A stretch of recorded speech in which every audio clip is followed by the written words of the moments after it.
என்றும் கைவசம் 4 பத்திரிகைகள் இருக்கின்றன. முதலில் ஈழநாட்டு பத்திரிகை கண்ணோட்டத்தோடு இணைந்திருக்கலாம். இன்றைய நாடுக்குரிய ஈழநாடு பத்திரிகையின் பிரதான தலைப்பிடலாக கோட்டாவுக்கு பயண தடை விதிக்கப்பட்டதிலிருந்து விசாரணைக்கு ஒத்துழைக்க மறுத்துள்ளார் சுரேஷ் சாலை. சபையில் தகவல் வெளியிட்டார் பொதுமக்கள் பாதுகாப்பு அமைச்சர்.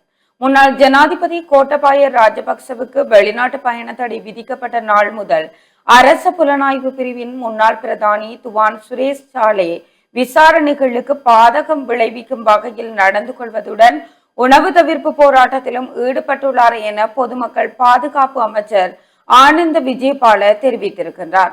பாராளுமன்றத்தில் நேற்று விசேட கூற்றை முன்வைத்து உரையாற்றிய போதே அவர் இதனை தெரிவித்திருக்கின்றார். பாராளுமன்றத்தில் உரையாற்றிய அமைச்சர் இது தொடர்பாக மேலும் குறிப்பிட்டதாவது, உயிர்த்த ஞாயிறு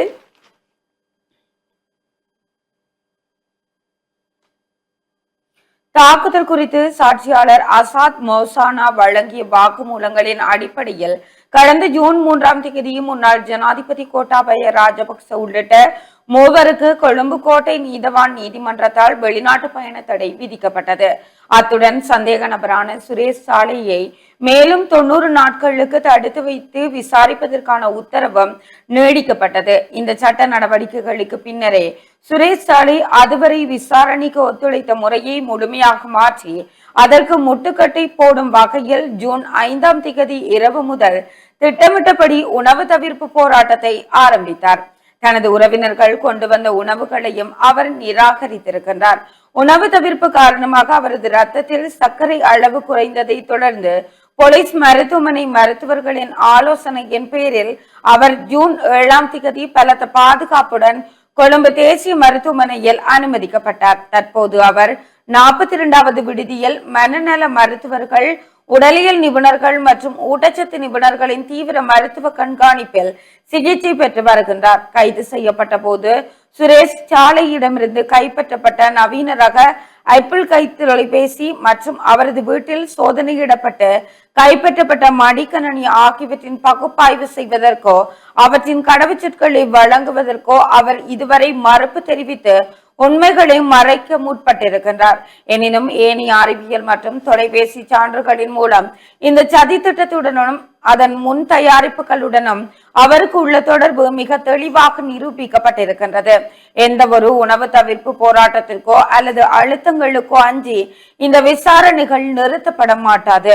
உயிர்த்த ஞாயிறு தாக்குதலில் 278 அப்பாவி பொதுமக்கள் 500க்கும் மேற்பட்டோர் காயமடைந்திருக்கின்றனர் என்று அந்த செய்தி இங்கே பிரசுரமாக இருப்பதனை காணக்கூடியதாக இருக்கிறது. தொடர்ச்சியாக ஏனைய முற்பக்க செய்திகளுக்குள் தேவாலயங்களை உளவு பார்த்தார் சுரேஷ் சாலை என்ற தலைப்பிடலோடு ஒரு கட்டமிடப்பட்ட செய்தியும் 11 பேர் கடத்தப்பட்டு காணாமற் போனமை முன்னாள் கடற்படை தளபதி விஜய குணரத்ன சந்தேக நபர் போன்ற தலைப்பிடலோடு இன்னொரு கட்டமிடப்பட்ட செய்தியும் பிரசுரமாக இருக்கிறது. தொடர்ச்சியாக ஏனைய செய்திகளுக்குள் பிரபாகரனின் மகன் கொல்லப்பட்டிருப்பேன், அதை யுத்த குற்றமாக விசாரிக்க வேண்டும், சபையில் ரவூப் ஹக்கீம் வலியுறுத்து.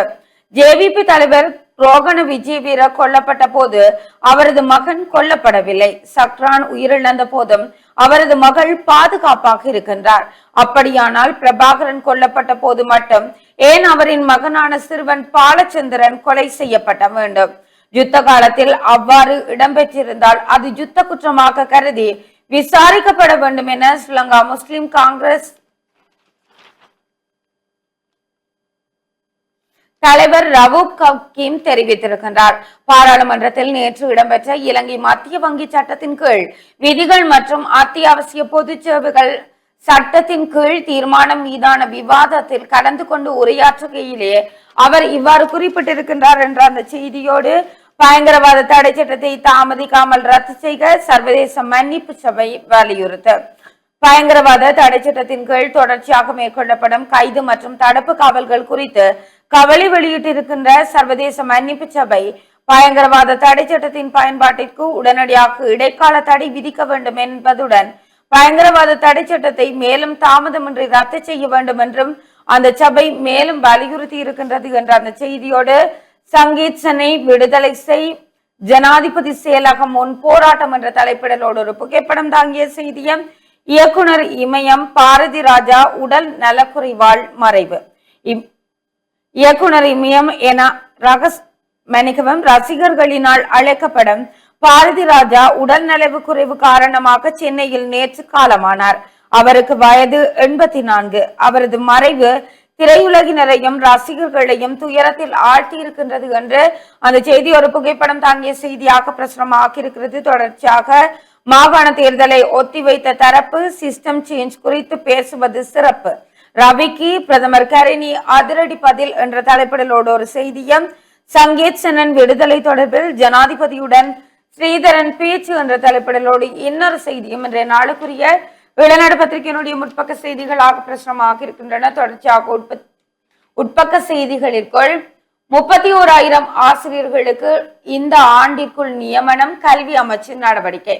இலங்கையின் பொதுக்கல்வித்துறையில் நிலவும் கடுமையான ஆசிரியர் தட்டுப்பாட்டினை நிவர்த்தி செய்யும் நோக்கில் இந்த ஆண்டிற்குள் 31,000க்கும் அதிகமான புதிய ஆசிரியர்களை பணியில் இணைத்துக் கொள்வதற்கு கல்வி அமைச்சு உத்தியோகபூர்வமாக அனுமதி வழங்கி இருக்கின்றது என்ற அந்த செய்தியோடு, அத்துமீறி தோட்டத்திற்குள் நுழைந்த நபரை சுட்டுக் கொன்ற காவலாளிகள் என்ற தலைப்பிடலோடு ஒரு செய்தியும், வெளிநாடவர்களை ஏமாற்றி பணம் பறித்த கும்பல் சுன்னாகத்தில் கைது என்ற தலைப்பிடலோடு ஒரு செய்தியும், எதிர்கட்சி தலைவர் சஜித் பிரேமதாச அமெரிக்க தூதுக்குழுவுடன் சந்திப்பு என்ற தலைப்பிடலோடு ஒரு புகைப்படம் தாங்கிய செய்தியும் இங்கே பிரசுரமாகி இருக்கிறது.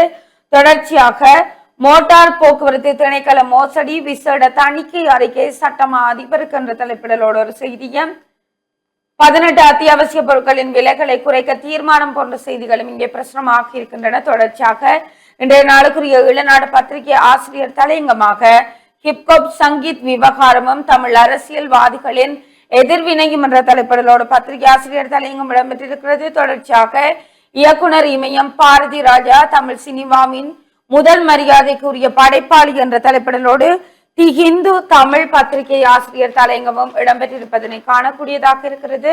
தொடர்ச்சியாக செய்திகளிற்குள் சுகாதார தொண்டர்கள் போராட்டம் நேற்று 6வது நாளாக தொடர்ந்தது.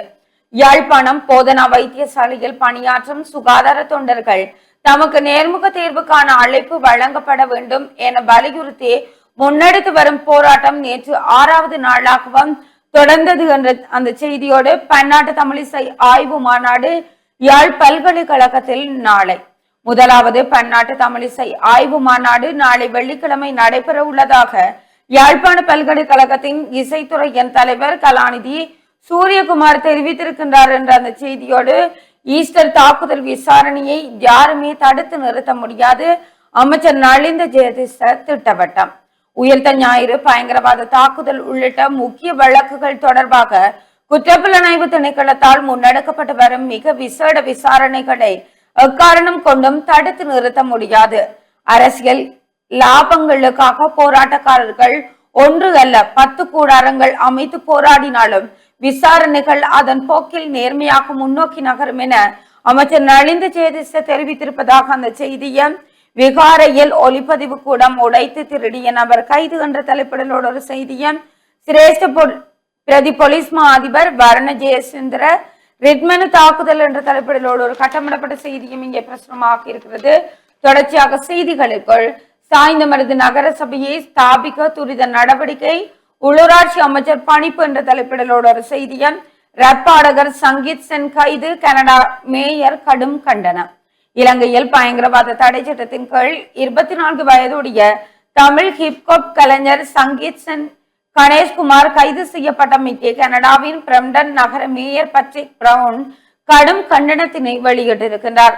விடுதலை புலிகளை மகிமைப்படுத்தியதாக கூறி கடந்த ஜூன் மாதம் 2ஆம் தேதி கைது செய்யப்பட்ட அவர் ஜூன் 17 வரை விளக்கமறியலில் வைக்கப்பட்டிருக்கின்றார். ஒரு கலைஞர் தனது அடையாளத்தை வெளிப்படுத்துவதற்காக கைது செய்யப்படுவது கருத்து சுதந்திரத்தை மீறும் செயல் என மேயர் பேட்ரிக் பிரவுன் சுட்டிக்காட்டியிருக்கின்றார் என்ற அந்த செய்தியோடு, நட்பட்டி முனை அம்பலத்தடி விநாயகர் ஆலய வருடாந்த மகோத்சவம் சனியன்று ஆரம்பம் என்ற தலைப்பிடலோடு ஒரு புகைப்படம் தாங்கிய செய்தியும், சர்வதேச பிக்குகளின் ஆன்மீக பயணம் திருகோணமலையில் இருந்த ஆரம்பம் என்ற தலைப்பிடலோடு இன்னொரு செய்தியும் பிரசுரமாகி இருக்கிறது. தொடர்ச்சியாக இன்றைய நாளுக்குரிய இளநாடு பத்திரிகையினுடைய இறுதி பக்க செய்திகளுக்குள் ஆடி அமாவாசை தினத்தை பொது விடுமுறையாக்குக ரவிகரன் எம்பி கோரிக்கை பரிசீலிப்பதாக அரசு பதில். இந்துக்களின் புனித நாளான ஆடி அமாவாசை தினத்தை அரசு பொது விடுமுறை நாளாக பிரகடனப்படுத்துமாறு வன்னி மாவட்ட பாராளுமன்ற உறுப்பினர் துரைராசா ரவிகரன் கோரிக்கை விடுத்திருக்கின்றார் என்ற அந்த செய்தியோடு ஆசியாவின் மோசடி வலையமைப்புகளுக்கு ஒரு புதிய தளமாக உருவெடுக்கும் இலங்கை என்ற தலைப்பிடலோடு ஒரு கட்டமிடப்பட்ட செய்தியும் இங்கே பிரசுரமாக்கி இருக்கிறது. இவைதான் இன்றைய நாளுக்குரிய ஈழநாடு பத்திரிகையினுடைய முக்கிய செய்திகளாக பிரசுரமாக்கி இருக்கின்றன. தொடர்ச்சியாக நாங்கள் வலம்புரி பத்திரிகை கண்ணோட்டத்தோடு இணைந்திருக்கலாம். வலம்புரி நாளிதழுடைய பிரதான தலைப்பு செய்தியாக பிரபாகரனின் மகனை கொன்றது யுத்த குற்றம், பாராளுமன்றத்தில் ரவுப் ஹக்கீம் தெரிவிப்பு. ஜேவிபி தலைவர் ரோஹண விஜயவீர கொல்லப்பட்ட போதும் அவரது மகன் கொல்லப்படவில்லை. சக்ரான் உயிரிழந்த போதும் அவரது மகள் பாதுகாப்பாக இருக்கின்றார். அப்படியானால் பிரபாகரன் கொல்லப்பட்ட போது மட்டும் ஏன் அவரின் மகனான சிறுவன் பாலச்சந்திரன் கொல்லப்பட வேண்டும் என ஸ்ரீலங்கா முஸ்லிம் காங்கிரஸ் தலைவர் ரவூப் ஹக்கீம் கேள்வி எழுப்பியிருக்கிறார் என்று அந்த பிரதான செய்தி காணப்படுகிறது. தொடர்ச்சியை பார்க்கும் போதும் பாராளுமன்றத்தில் நேற்று புதன்கிழமை இடம்பெற்ற இலங்கை மத்திய வங்கி சட்டத்தின் கீழ் விதிகள் மற்றும் அத்தியாவசியம் பொது சேவைகள் சட்டத்தின் தீர்மானம் மீதான விவாதத்தில் கலந்து கொண்டு உரையாற்றுகையிலேயே அவர் இவ்வாறு குறிப்பிட்டார். அவர் மேலும் உரையாற்றும் போதும் பிரபாகரனின் மகன் படுகொலை சேனல் 4 ஆவணப்படம் பொய் கூறுகிறது, பிரிட்டனில் உள்ள இலங்கை உயர்ஸ்தானிகாலயம் நிராகரிக்கிறது என்று ஒரு பத்திரிகையில் செய்தி வெளியாகி இருக்கிறது. அதாவது சேனல் 4 ஊடகம் வெளியிடும் ஆவணப்படத்தில் பிரபாகரன் மகன் பாலச்சந்திரன் கொல்லப்பட்டமை தொடர்பான விடயங்கள் உள்ளன. பாலச்சந்திரன் தொடர்பான படங்கள் பல வெளிவந்துள்ளன. முதலில் பதுங்கு குழியில் உணவுடன் அமர்ந்திருப்பதை போன்ற படம் உள்ளதுடன் அடுத்த படத்தில் அவரின் உடல் துப்பாக்கி சின்னங்களின் ஓட்டைகளுடன் கிடக்கும் படம் உள்ளது. எவ்வாறாயினும் இவ்வாறு நடக்கக்கூடாது. மக்கள் விடுதலை முன்னணியின் தலைவர் ரோஹண விஜயவீர கொல்லப்பட்ட போதும் அவரது மகன் கொல்லப்படவில்லை. அவரின் குடும்பத்திற்கு அரசாங்கம் பாதுகாப்பை வழங்கியது. அதுபோல சக்ரான் உயிரிழந்த போது அவரது மகள் பாதுகாப்பாக இருக்கிறார். அவ்வாறானால் பிரபாகரனின் மகன் மட்டும் ஏன் கொல்லப்பட்டார்? அவருக்கு மட்டும் ஏன் இவ்வாறு நடந்தது? இது தொடர்பில் ஏன் விசாரணை நடத்தப்படவில்லை? உண்மையிலேயே போர்க்காலத்தில் பிரபாகரனின் மகன் கொலை செய்யப்பட்டிருந்தால் அது யுத்த குற்றமாக கருதப்பட்டு விசாரிக்கப்பட வேண்டும் என்றும் ரவூப் ஹக்கீம் தெரிவித்திருக்கிறார் என்ற செய்தி பிரதான தலைப்பு செய்தியாக இருக்கிறது. ஏனைய முற்பக்க செய்திகளுக்குள் செம்மணி மனித புதைகுழி 21ஆம் நாள் அகழ்வில் புதிதாக 12 எண்புக்கூடுகள். செம்மணி சித்துப்பாத்தி மனித புதைகுழி அகழ்வு பணியில் நேற்றுடன் 339 மனித எண்பு தொகுதிகள் அடையாளம் காணப்பட்டிருக்கிறது என்று கட்டமிடப்பட்ட செய்தியாக அந்த செய்தியும் உயிர்த்த ஞாயிறு குண்டு தாக்குதலுடன் சுரேஷ் சலேவுக்கு தொடர்புண்டும் பாராளுமன்றத்தில் அமைச்சர் விஜயபால பகிரங்கம். உயிர்த்த ஞாயிறு குண்டு தாக்குதல் சம்பவத்துக்கு 3 வாரத்துக்கு முன்னரே சுரேஷ் சலே நீர்கொழும்பு பகுதிக்கு 4 பேரை அனுப்பி கத்தோலிக்க தேவாலயங்கள் மற்றும் விசேட பூஜைகளில் கலந்து கொள்பவர்களின் எண்ணிக்கை உள்ளிட்ட தகவல்களை திரட்டியுள்ளதாக பொதுமக்கள் பாதுகாப்பு அமைச்சர் ஆனந்த விஜயபால தெரிவித்திருக்கிறார். இது குறித்து அவர் பாராளுமன்றத்தில் உரையாற்றிய போதும் உயிர்த்த ஞாயிறு குண்டு தாக்குதலை நடாத்திய தற்கொலை குண்டுதாரிகளுடன் சுரேஷ் சலே நேரடியாக தொடர்புகளை கொண்டிருந்தார். அதுபோன்றும் குண்டு தாக்குதலுக்கு உதவி ஒத்தாசை வழங்கியுள்ளமையும் விசாரணைகள் உறுதிப்படுத்தப்பட்டிருக்கிறது. நீர்கொழும்பு பகுதிக்கு அனுப்பப்பட்ட 4 பேரில் ஒருவர் இஸ்லாம் அடிப்படைவாதி என்றும் அவர் IS அமைப்பை சேர்ந்தவர் என்றும் அடையாளம் காணப்பட்டிருக்கிறார். எனினும் அவர் தற்போது வரை காணாமல் போயுள்ளதாக அமைச்சர் குறிப்பிட்டிருக்கிறார். அத்துடன் தாக்குதல் நடாத்தப்படும் வரை இஸ்லாம் அடிப்படைவாதிகளை பயன்படுத்தி பல்வேறு சூழ்ச்சிகள் முன்னெடுக்கப்பட்டமை விசாரணைகளில் உறுதிப்படுத்தப்பட்டுள்ளதாகவும் அமைச்சர் விஜயபால தெரிவித்திருக்கிறார். அது மாத்திரமன்றி உயிர்த்த ஞாயிறு தாக்குதலின் பின்னணியில் உள்ள அதிர்ச்சி கூட்டும் உண்மைகளும் முக்கிய விவரங்களும் வெளியில் கசிந்துவிடக்கூடாது என்பதற்காக மிக முக்கியமான 2 ரகசியமான தகவல்கள் வெளிவருவதை தடுப்பதற்கான தகுந்த நடவடிக்கைகளை சுரேஷ் சலே முன்னெடுத்திருந்தார் என்றும் அமைச்சர் குற்றம் சாட்டியிருக்கிறார் என்றும் அந்த செய்தியும் காணப்படுகிறது. நீதிபதி அலெக்ஸ் ராஜாவிடம் மாற்றம், அரசியல் தலையீடுகள் எதுவுமில்லை, நீதியமைச்சர் ஹசன நாணயக்கார தெரிவிப்பு. யாழ்ப்பாண மேல் நீதிமன்ற நீதிபதி அலெக்ஸ் ராஜா இடமாற்றம் செய்யப்பட்ட விவகாரத்தில் எதுவித அரசியல் தலையீடுகளும் இடம்பெறவில்லை என நீதியமைச்சர் ஹர்ஷன நாணயக்கார தெரிவித்திருக்கிறார் என்ற செய்தியோடும் பயங்கரவாத தடை சட்டத்தின் கீழ் சங்கீதன் தடுத்து வைக்கப்படவில்லை, ஸ்ரீதரன் எம்பியிடம் ஜனாதிபதி அனுர தெரிவிப்பு. சங்கீதன் மீது பயங்கரவாத தடை சட்டத்தின் கீழ் தடுப்பு காவல் உத்தரவு பிறப்பிக்கப்படாமையால் அவரை சாதாரண நீதிமன்ற நடவடிக்கைக்கு அமைவாக விடுவிக்க முடியும் என ஜனாதிபதி அனுரகுமார திசாநாயக்க தெரிவித்திருக்கிறார். சொல்லிசை கலைஞரான சங்கீதனின் விடுதலை தொடர்பில் ஜனாதிபதி அனுரகுமார திசாநாயக்கவுக்கும் இலங்கை தமிழரசு கட்சியின் யாழ் மாவட்ட பாராளுமன்ற உறுப்பினர் சிவஞானம் ஸ்ரீதரனுக்கும் இடையில் தொலைபேசி உரையாடல் நடைபெற்றுள்ளது. இதன்போது சங்கீதனுக்கு பயங்கரவாத தடை சட்டத்தின் கீழ் தடுப்பு காவல் உத்தரவு பிறப்பிக்கப்படாமையின் காரணமாக சாதாரண நீதிமன்ற முறைமையின் கீழ் அவருக்கான பிணை கோரிக்கையை சட்டத்தரணிகளூடாக விடுக்க முடியும் என்றும் ஜனாதிபதி அனுரகுமார திசாநாயக்க ஸ்ரீதரன் எம்பியிடம் தெரிவித்திருக்கிறார். இதனையடுத்து ஜனாதிபதி அனுரகுமார திசாநாயக்கவின் அறிவுறுத்தலுக்கு அமைவாக அமைச்சர் சந்திரசேகருக்கு ஸ்ரீதரன் எம்பிக்கும் இடையிலே பாராளுமன்ற வளாகத்தில் உரையாடல் ஒன்று நடைபெற்றிருக்கிறது.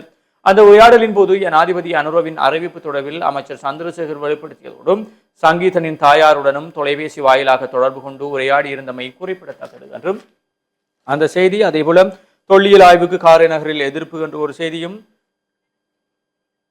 நெதர்லாந்து தொல்லியலாளர்கள் வடக்கில் கள ஆய்வு என்ற செய்தியும் காணப்படுகிறது. அதேபோல கட்டமிடப்பட்ட செய்தியாக யாழ் போதனாவில் இடம்பெற்ற தீ விபத்து விசாரணை முடிவு விரைவில் என்ற செய்தியும் காணப்படுகிறது. இவை வலம்புரி நாளிதழுடைய முற்பக்க செய்திகளாக இருக்கிறது. தொடர்ச்சியாக உட்பக்க செய்திகளுக்குள் சுதந்திரபுரம் படுகொலையின் 28ஆம் ஆண்டு நினைவேந்தல். கடந்த 1998ஆம் ஆண்டு முல்லைத்தீவு புதுக்குடியிருப்பு சுதந்திரபுரம் பகுதியில் விமான தாக்குதல் மற்றும் ஒருங்கிணைக்கப்பட்ட செல் தாக்குதல்களில் அநியாயமாக படுகொலை செய்யப்பட்ட 33 அப்பாவி பொதுமக்களுடைய 28ஆம் ஆண்டு நினைவேந்தல் நிகழ்வு நேற்று உணர்வு பூர்வமாக இடம்பெற்றது என்று தொடர்பான புகைப்படமும் பிரசுரமாக இருக்கிறது.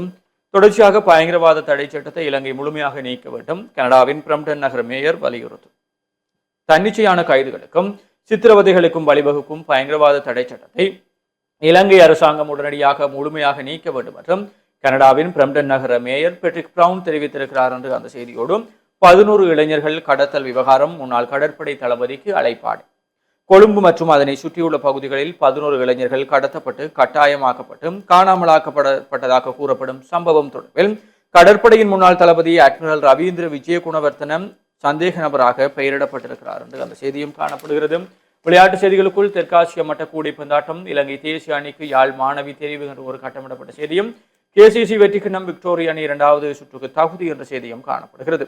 முத்தரப்பு T20 தொடர் இலங்கையை 8 ஓட்டங்களால் வீழ்த்தி இந்தியா த்ரில் வெற்றி என்ற செய்திகளும் விளையாட்டு செய்திகளாக பிரசுரமாக இருக்கிறது. தொடர்ச்சியாக உள்நாட்டு செய்திகளுக்குள் சங்கீதனை உடனடியாக விடுவிக்க வேண்டும், இல்லையில் வடக்கு கிழக்கில் பாரிய போராட்டம் வெடிக்கும், பாராளுமன்றத்தில் ஸ்ரீதரன் எம்பி எச்சரிக்கை. பயங்கரவாத தடை சட்டத்தின் கீழ் கைது செய்யப்பட்டுள்ள பாடகர் சங்கீதனை உடனடியாக விடுவிக்க வேண்டும் மற்றும் தவறினால் வடக்கு மற்றும் கிழக்கு மாகாணங்கள் தழுவிய ரீதியில் பாரிய போராட்டங்கள் வெடிக்கும் மற்றும் இலங்கை தமிழரசு கட்சியின் பாராளுமன்ற உறுப்பினர் ஸ்ரீதரன் தெரிவித்திருக்கிறார் என்று அந்த செய்தி காணப்படுகிறது. அதே போல வெளிநாட்டு செய்திகளுக்குள் அமெரிக்கா ஈரான் இடையே மீண்டும் தொடங்கிய சரமாரி தாக்குதல்கள் கேள்விக்குறியான அமைதி ஒப்பந்தம் என்ற செய்தியும், திரையுலகின் இமயம் சரிந்தது மீளா துயரில் தமிழ் சினிமா. தமிழ் சினிமாவின் முன்னணி மற்றும் மூத்த இயக்குனரான இயக்குனர் இமயம் பாரதிராஜா 84வது வயதில் காலமானார்.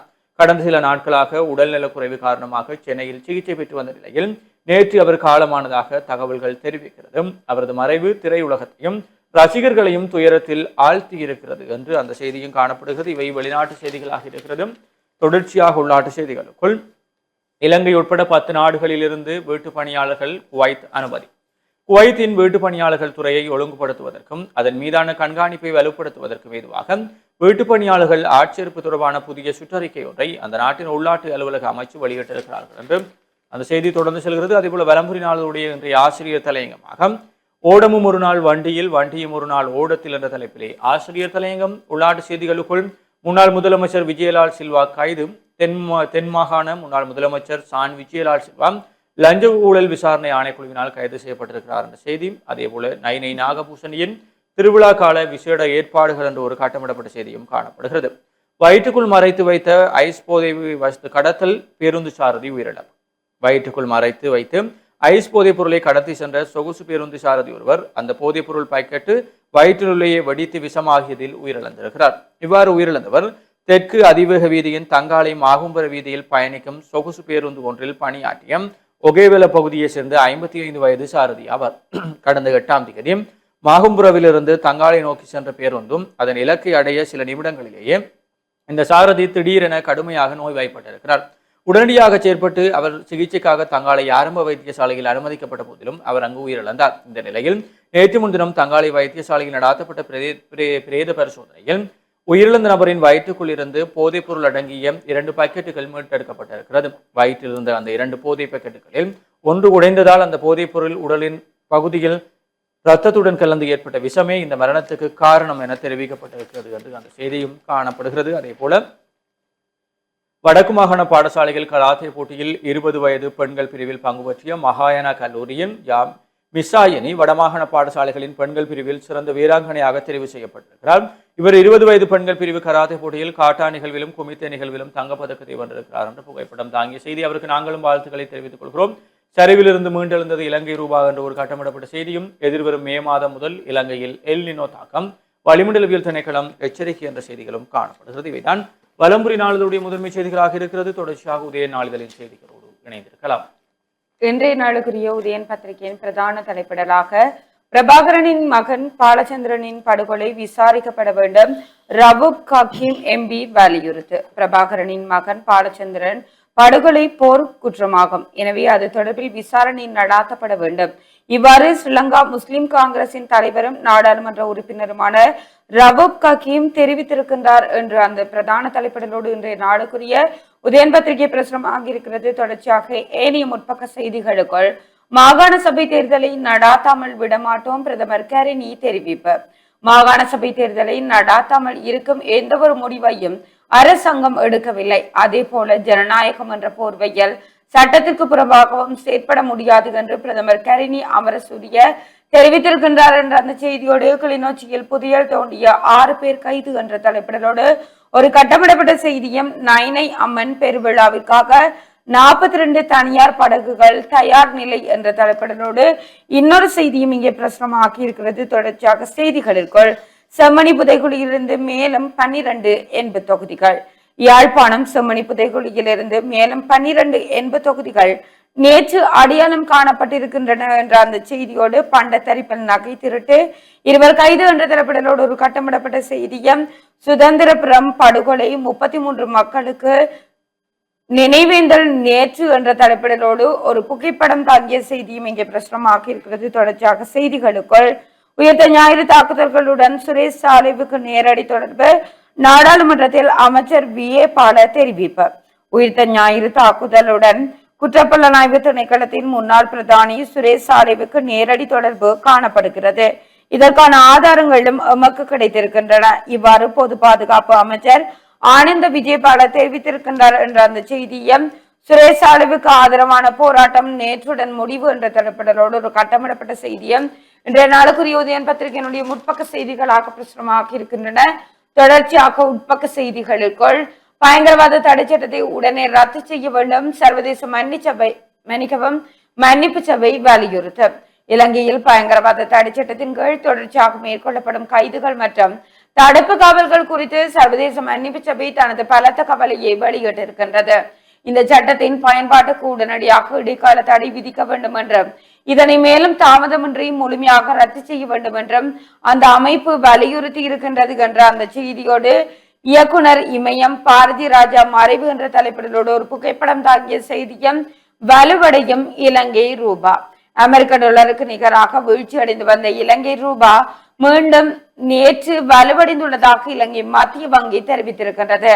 நேற்று அமெரிக்க டாலரின் கொள்வனவு விலை ரூபாய் 324.66 ஆகவும் அதே நேரம் விற்பனை விலை 335 ரூபாய் 39 ஆகவும் பதிவாகி இருக்கின்றது என்று இலங்கை மத்திய வங்கி தெரிவித்திருக்கின்றது என்ற அந்த செய்தியோடு தங்க விலையில் மாற்றம். கடந்த சில நாட்களாக தங்க விலையில் எந்த மாற்றமும் இல்லாத நிலையில் நேற்று தங்க விலையில் குறிப்பிடத்தக்க வீழ்ச்சி பதிவாகி இருக்கிறது. அகில இலங்கை நகையக வியாபாரிகள் சங்கம் வெளியிட்டுள்ள தகவலின்படி 24 கரட் தங்கம் ஒரு பவுனுக்கு 5000 ரூபாயால் குறைக்கப்பட்டு விற்பனை செய்யப்பட்டிருக்கின்றது. நேற்றைய சந்தை நிலவரத்தின் அடிப்படையில் 24 கரட் தங்கம் ஒரு பவுன் 3,78,000 ரூபாய்க்கு விற்பனை செய்யப்பட்டிருக்கிறது. 22 கரட் தங்கம் ஒரு பவுன் 3,47,000 ரூபாயாக விற்பனை செய்யப்பட்டிருக்கின்றது என்ற அந்த செய்தியோடு டிஜிட்டல் பொருளாதாரத்தை மேம்படுத்துவதற்கு சட்டம் அமைச்சரவை அனுமதி. இலங்கையின் டிஜிட்டல் நிலை மாற்றத்தை துரிதப்படுத்துவதற்கும் டிஜிட்டல் பொருளாதார வளர்ச்சியினை ஊக்குவிப்பதற்கும் என டிஜிட்டல் பொருளாதார சட்டத்தை தயாரிப்பதற்கான முன்வழிவுக்கு அமைச்சரவை அனுமதி அளித்திருக்கின்றது என்ற அந்த செய்தியோடு கிளீன் ஸ்ரீலங்கா திட்டத்தில் பொது சுகாதார வசதிகளுக்கு 159 மில்லியன் ரூபாய் ஒதுக்கீடு என்ற தலைப்பிடலோடு ஒரு கட்டமிடப்பட்ட செய்தியும் வாகன இறக்குமதிக்காக 121.3 மில்லியன் டாலர் செலவு போன்ற செய்திகளும் இங்கே பிரசுரமாக்கி இருக்கின்றன. தொடர்ச்சியாக செய்திகளுக்குள் கருவி நிறுவனத்தின் 13வது ஆண்டு விழா என்ற தலைப்பிடலோடு ஒரு புகைப்படம் தாங்கிய செய்தியும் தாதியர் மாணவர்களுக்கு இணைய வழி விண்ணப்பம். தாதியர் மாணவர்களை உள்வாங்க சுகாதார அமைச்சு இணைய வழி ஊடாக விண்ணப்பங்களை கோரியிருக்கிறது. விண்ணப்பதாரிகள் 2021, 2022, 2023 மற்றும் 2024 ஆண்டுகளில் காப்பது உயர்தரத்தில் உயிரியல் அல்லது பௌதீகவியல் பிரிவில் 3 பாடங்கள் சித்தியுடன் காப்பது சாதாரண தரத்தில் தமிழ், கணிதம், விஞ்ஞானம் மற்றும் ஆங்கிலத்தில் திறமை சித்தியுடன் 6 பாடங்களில் சித்தியடைந்திருத்தல் வேண்டும். விண்ணப்பங்களை 30/6/2026 வரை சுகாதார அமைச்சு இணையதளம் ஊடாக விண்ணப்பிக்க முடியும். மேலும் தகவல்களுக்கு www.health.government.lk மற்றும் 29/5/2026 அன்று 2487 இலக்க வர்த்தமானி பத்திரிகை வாயிலாக அல்லது 071352626234 என்ற இலக்கத்துடன் தொடர்பு கொள்ளலாம் என்றும் குறிப்பிடப்பட்டிருக்கின்றது என்ற அந்த செய்தியோடு வடமாகாணத்தில் 1,00,000 பணக்கன்றுகளை